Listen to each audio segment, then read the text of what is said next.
Ah, tá bom. Então vamos lá. A mensagem que eu escolhi nessa noite, início de sábado, está no livro de Jonas. É o livro que nós vamos estudar um pouquinho agora. É um livro pequeno, ele tem 4 capítulos apenas e 48 versos. E nesses 48 versos tem muitas lições para nós, porque a história de Jonas é bem parecida com a nossa. Apesar dele ser profeta, nós somos os profetas modernos e nós precisamos aprender com a experiência que ele teve. Deixa eu controlar a hora aqui, porque as meninas disseram que eu tenho 20 minutos. Espero que eu consiga. Então, nós vamos para o primeiro capítulo, e nesse capítulo nós vamos demorar um pouco mais, porque os outros são mais, eu acho mais dramático o primeiro. O primeiro capítulo, ele fala de um chamado rejeitado e as suas consequências da rejeição. Aí daí depois vem a oração de Jonas, no capítulo 2. No 3, o chamado novamente, porque Deus é o Deus da primeira, da segunda, de quantas chances nós precisarmos, porque Ele está trabalhando em nosso favor para nos salvar. E aí, a resposta positiva, né, da parte de Deus, a conclusão desse segundo chamado. E aí, o capítulo 4, que é a conclusão do livro, que nós vamos estudar nessa noite. E aí, vamos lá. No primeiro capítulo, nossa, eu achei que eu tinha deixado prontinho aqui, mas nós vamos lá para o primeiro capítulo de Jonas. O primeiro capítulo é o que nós vamos explorar mais. Ele começa dizendo o seguinte: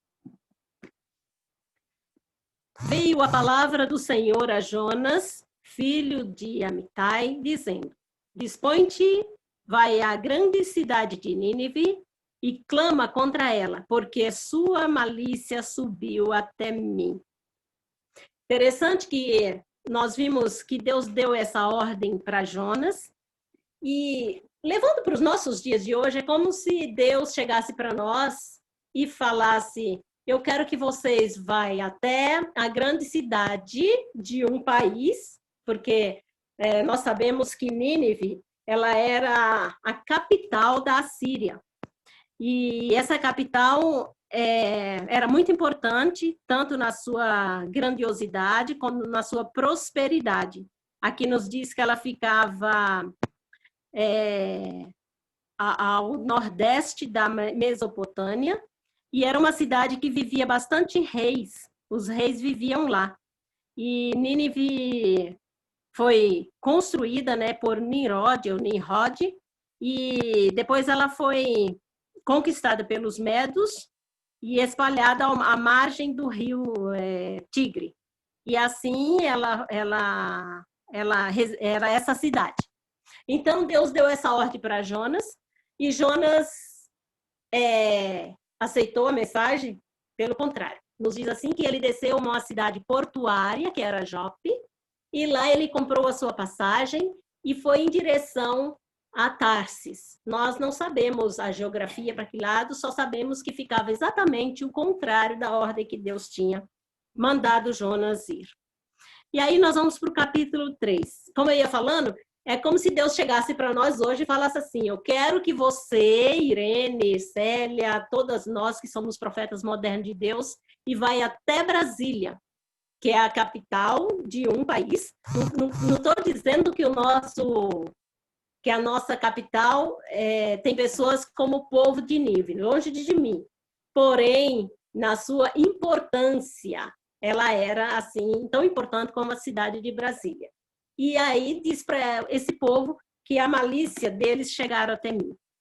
E aí Jonas se dispôs, mas para fugir da presença do Senhor, para Tarsis.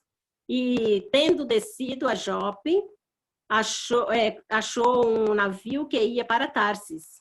Pagou, pois, a sua passagem e embarcou para ir com eles para Tarsis, longe da presença do Senhor. Mas o Senhor lançou sobre o mar um forte vento e fez-se no mar uma grande tempestade, e o navio estava a ponto de vir a pique. Então, os marinheiros, cheios de medo, clamaram cada um ao seu Deus, lançando-os no mar, cargas, e estava o navio para aliviar do peso dela. Jonas, porém, havia descido no porão e se deitou e dormia profundamente. Nós podemos fazer uma comparação aqui.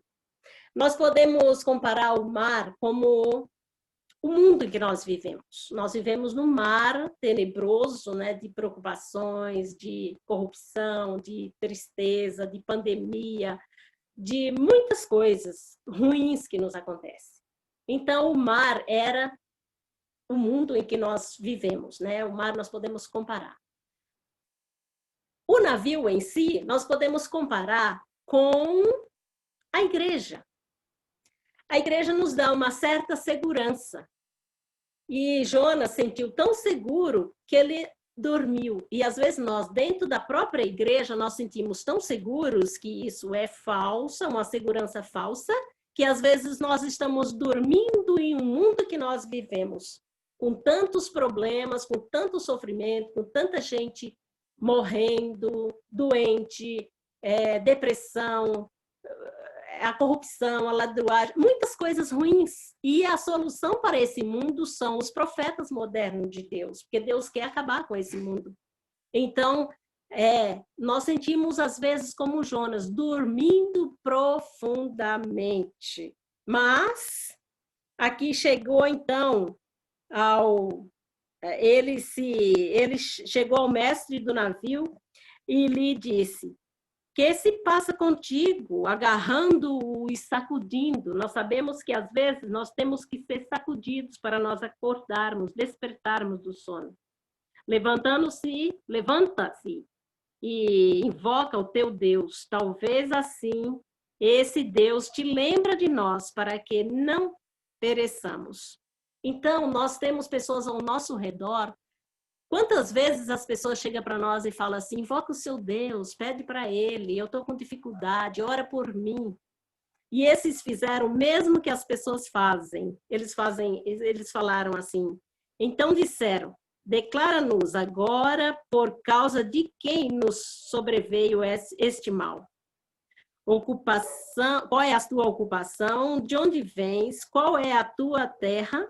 E de que povo tu és? As pessoas não perguntam. As pessoas não perguntam para nós qual é a sua religião, o que você faz. Os que moram conosco, não, eles nos conhecem. Mas as pessoas com quem nós convivemos, com quem nós trabalhamos, todas essas pessoas, eles fazem essas perguntas para nós. E é a oportunidade de nós dizermos o mesmo que Jonas disse. Jonas respondeu lá no capítulo 9: sou hebreu, temo ao Senhor, o Deus do céu, que fez o mar e a terra. Nós sabemos que aqueles homens, eles jogaram seus ídolos, eles clamavam os seus ídolos, mas o mundo precisa de pessoas que temam ao Deus verdadeiro, embora nós estamos ainda, aparentemente, não aparecemos para o mundo, mas o mundo sabe e que nós cremos em um Deus diferenciado, e o mundo está esperando que nós verdadeiramente demos o sonido certo para a solução dos problemas desse mar tempestuoso que nós vivemos. Então, disseram-lhes, que lhe faremos para que o mar se nos acalme? Porque o mar se ia tornando cada vez mais tempestuoso. Respondeu-lhe Jonas: tomai-me e lançai-me no mar, e o mar se aquietará, porque eu sei, porque por minha causa vos sobreveio essa grande tempestade. Entretanto, os homens relutaram. Irmãos, nós somos caros para as pessoas. Quando alguma coisa acontece de ruim, as pessoas não querem isso. Embora não tenham a convicção ou a verdadeira mensagem do Deus em que nós cremos, as pessoas sabem, têm um temor, um certo temor. Elas só estão esperando receber a mensagem verdadeira para se converterem. Porque aqueles homens, eles temiam outros deuses, mas quando chegou a vez de lançarem Jonas para o mar, eles temeram. Aqui diz que eles temeram profundamente e eles não quiseram fazer isso. Então, eles oraram ao Senhor e falaram, olha, que não caia sobre mim essa culpa, mas nós vamos lançar. E assim eles fizeram, lançaram Jonas. E levantando a Jonas e lançaram ao mar, estou no verso 15. E cessou, então, a sua fúria. E aqui diz que eles temeram profundamente. E ainda diz que estes homens temeram ao Senhor e ofereceram sacrifício ao Senhor. E fizeram votos. Nós sabemos que quando nós clamamos a verdade, as pessoas, elas também decidem ao lado do nosso Deus. Elas só estão esperando a mensagem verdadeira chegar nos seus ouvidos. E aí despertou o Senhor um grande peixe para que tragasse a Jonas. E este Jonas esteve na barriga do peixe por 3 noites e 3 dias. Irmãos, nós sabemos que o discipulado ele tem um preço. E o preço do discipulado é a morte. Nós vimos isso na semana passada. E morrer, nós não queremos morrer. Mas a morte para o eu, morte para o pecado, morte, nós temos que morrer. Tanto que Jesus, ele falou, esse significado de Jonas ter sido sepultado vivo por 3 dias, foi tão impressionante que Jesus ele mencionou, quando ele foi questionado com os escribas e fariseus, né, se ele realmente era Jesus, desse um sinal, e ele falou, nem um sinal vou dar para vocês, a não ser o sinal do próprio Jonas, que ficou 3 dias e 3 noites sepultado no ventre de um peixe, assim o Filho do Homem também ficará 3 dias e 3 noites sepultado. Aqui nos dizem comentários particulares que Jonas ele teve verdadeiramente maior compreensão de Jesus, da morte, da ressurreição de Jesus, quando ele passou esses 3 dias no ventre de um peixe. Impressionante, né? Deus ele nos conduz para umas situações que nós vamos nos converter. Todas as pessoas que se converteram é porque elas tiveram a oportunidade, ainda que tivesse que ser sepultadas vivas, Deus deu condições a elas de ressurgir dessas situações, desses mares de tempestade e provações, e sair muito melhores. E aí, quando eu separei um verso também, que é muito interessante, que está lá em Lucas 9, 23 e 24, que diz exatamente o preço do discipulado. Lucas 9, 23 e 24. Estou voltando à Bíblia, não vou achar mesmo. Deixa eu ver se eu acho aqui bem rapidinho, que eu quero ler para vocês, que eu achei muito interessante esse texto. E esse texto fala que realmente nós temos que morrer para o eu, morrer para o pecado, e Jonas passou por essa experiência. Lá no verso 23 diz assim, dizia a todos, se alguém quer vir após mim, a si mesmo se negue, dia após dia, toma a sua cruz e siga-me. Pois quem quiser salvar a sua vida, perdê-la. E quem perder a vida por minha causa, salvá-la. Então, todos nós temos, em uma outra versão, na versão da jovem que eu tenho, diz assim, aquele que quiser vir após mim, negue-se a si mesmo e esteja disposto a morrer. Toma a sua cruz e siga-me. Então, o preço do discipulado realmente é a morte. E Jonas passou por essa experiência e esse é o clímax da mensagem. Porque nós todos temos que morrer e nós não queremos. Mas Deus nos conduz para tal. E Ele será vitorioso em nossa vida. Porque enquanto Ele pede para nós salvar os outros, Ele está salvando a nós mesmos. Aqui no capítulo 2, eu quero ressaltar apenas 3 versos. Nós sabemos que Jonas foi engolido e ele passou esses 3 dias e lá ele fez uma oração. Se a nossa vida aqui, com dificuldade, com tempestade, for de buscarmos a Deus nessas dificuldades, quando nós estivermos sendo sepultado ou sendo entregue à morte, nós vamos lembrar do nosso Deus e nós vamos continuar orando. E foi o que Jonas fez. Jonas, lá no ventre do peixe, ele lembrou-se do Senhor e ele fez uma oração. E a oração, ela está baseada, essa oração do capítulo 2, ela está baseada no Salmo 120, que é um salmo de gratidão, de gratidão. E Jonas, ele agradeceu por 2 motivos. Primeiro, pelo que Deus tinha feito na vida dele anteriormente, e ele agradeceu por estar vivendo aquela situação. Ele louvou a Deus, porque afinal, ficar 3 dias na barriga de um animal e assim não estar morto era motivo de agradecimento. E Jonas fez isso. Então, nós também, quando nós estivermos nas nossas dificuldades, nós vamos ver, ora sim, ora não, Deus fazendo milagre. Não me pergunta como isso aconteceu, porque isso não tem explicação. Isso é um milagre, milagre não se explica, milagre se aceita. Assim como uma criança fica no ventre de uma mãe por 9 meses, e além de não morrer, elas ainda crescem, desenvolvem até o nascimento. Isso não tem explicação. Se alguém questiona o fato de Jonas ficar 3 dias, 3 noites na barriga de um peixe, é só olharmos para a nossa formação e ver que Deus é o Deus dos milagres. Então, eu vou ressaltar apenas 3 versos que isso que aconteceu. Disse, na minha angústia, verso 2 eu estou lendo, do capítulo 2. Na minha angústia, clamei ao Senhor, e ele me respondeu. Ao ventre do abismo gritei, e tu me ouvistes a voz. Realmente, Deus é esse Deus que nós temos. Ele nos ouve nas aflições. O verso 7 diz assim, quando dentro de mim desfalecia a minha alma, eu me lembrei do Senhor, e subiu a ti a minha oração no teu santo templo. E aí o verso 9 diz assim, mas com a voz de agradecimento, eu te oferecerei sacrifício, e o que votei pagarei ao Senhor, pertence à salvação. Então, esse foi o teor da oração de Jonas. Foi muito interessante. Depois dessa experiência dramática, aí nós vamos para o capítulo 3, que foi o Deus da segunda chance, deu mais uma chance a Jonas, e aqui ele deu a mesma ordem. Só que lá no capítulo 1, ele disse, vai até a cidade de Nínive e clama contra ela.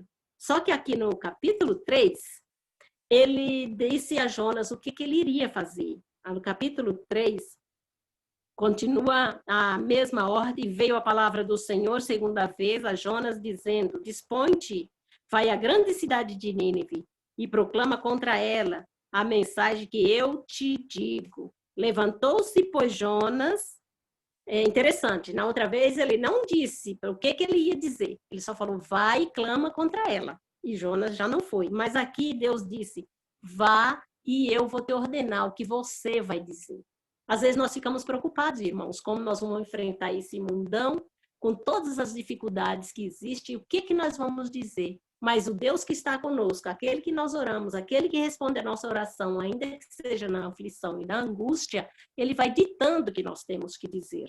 E aí aqui Jonas levantou-se, foi à grande cidade e pregou. Nos diz aqui também que essa cidade ela era percorrida por uma pessoa no prazo de 3 dias. Mas aqui no verso 3 diz assim que Jonas foi e apenas um dia. A mensagem foi tão poderosa que Jonas, em um dia, ele pregou a mensagem que percorreu toda a cidade e alcançou todos os moradores da cidade.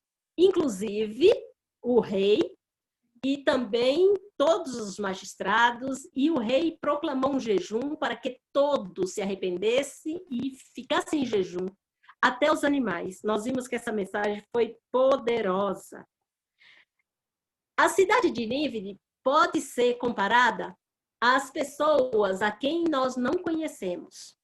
O mundão que está aí esperando por nós com a nossa mensagem de salvação. Pode ser os drogados, pode ser os estrupadores, pode ser pessoas que a gente imagina. Vem cá, eu quero fazer uma pergunta para vocês. Quando a gente ouve na televisão um assalto ou tiroteio, troca de tiros com bandidos e polícia, de repente morrem alguns bandidos.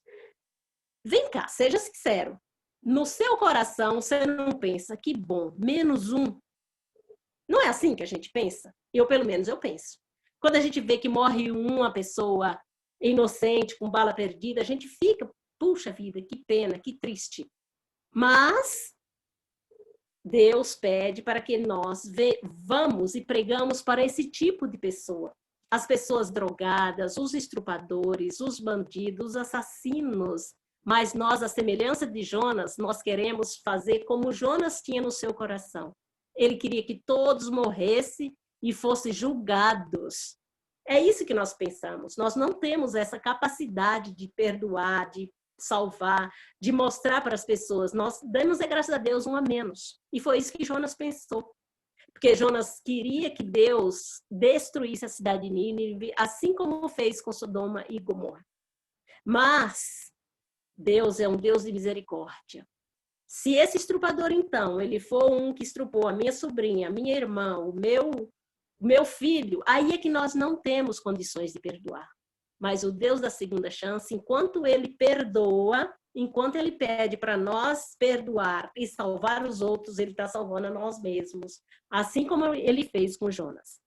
Gente, não estou olhando para o tempo e eu vou concluir logo, logo. Já estou do meio para o fim. Bom, foi isso que aconteceu. Jonas, agora ele tinha falado a mensagem verdadeira. Só que Jonas se enganou.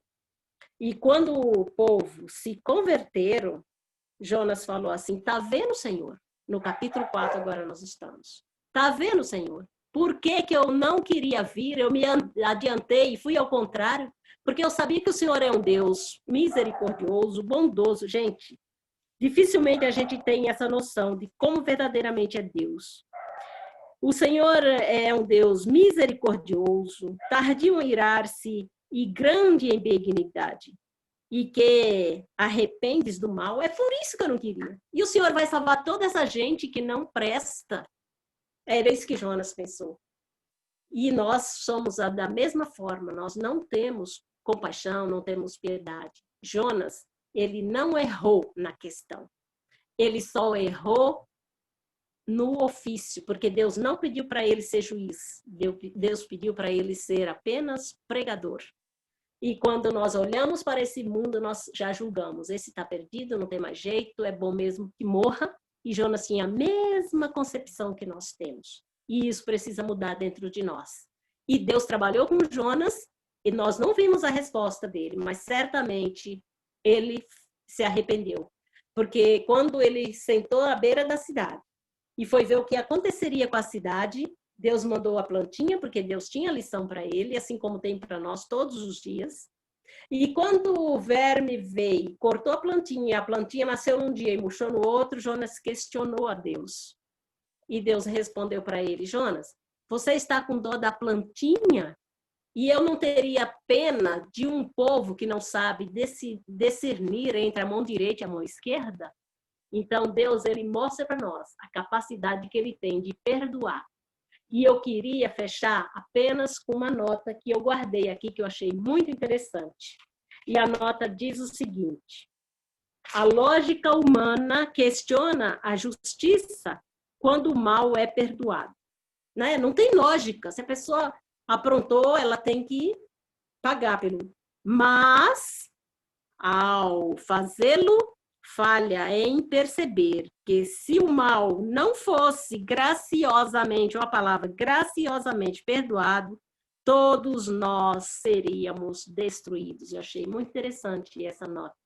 Porque enquanto Deus pede para nós salvarmos os outros com a mensagem e com a ajuda, Deus está salvando a nós mesmos, com a nossa dureza de coração e com a nossa falta de percepção da grandiosidade de Deus que quer salvar a todos e a nós mesmos. Que Deus, então, nos abençoe e nos ajude verdadeiramente a ter melhor compreensão de Deus e fazer aquilo que Ele nos pede, que é de pregar e não ser juiz. Amém?